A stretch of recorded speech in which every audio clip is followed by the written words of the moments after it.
សូមជម្រាបសួរបងប្អូនទាំងអស់គ្នាសូមស្វាគមន៍មកកាន់ Channel ភាសាខ្មែរ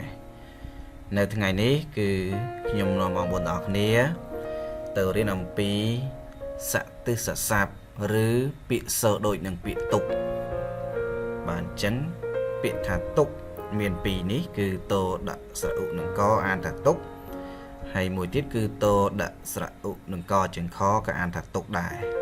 បាទទុកមួយអត់មានជើងខទុកមួយទៀតគឺមានជើងខពាក្យទុកទាំងពីរនេះគឺ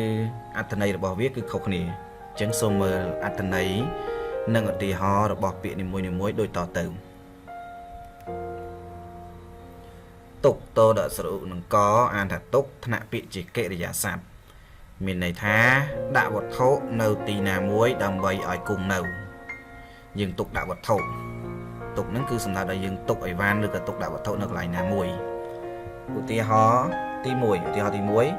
ពូច័ន្ទទុកបង្គីនៅក្រោមគ្រែឧទាហរណ៍ទី2យាយគឹមទុកកាំបិតនៅផ្ទះបាយបាទអញ្ចឹងនៅក្នុងស្លាយមួយនេះគឺអំពីពាក្យទុកដាក់វត្ថុទុកដាក់អីវ៉ាន់ចំណែកឯពាក្យទុកមួយទៀតនោះគឺតដាក់ស្រៈឧកជើងខទុកខៈបាទគេច្រើននិយាយថាទុកខៈប៉ុន្តែយើងអានថាទុកថ្នាក់ពាក្យជានាមមានន័យថាសេចក្តីព្រួយសេចក្តីលំបាកឧទាហរណ៍ទី1ពូសុកទៅសួរសុកទុកមីងសាវនៅមន្ទីរពេទ្យ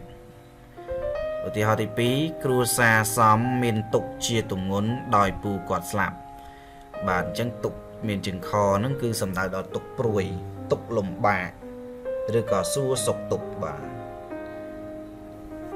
ចឹងសង្ឃឹមថាបងប្អូនទាំងអស់គ្នាយល់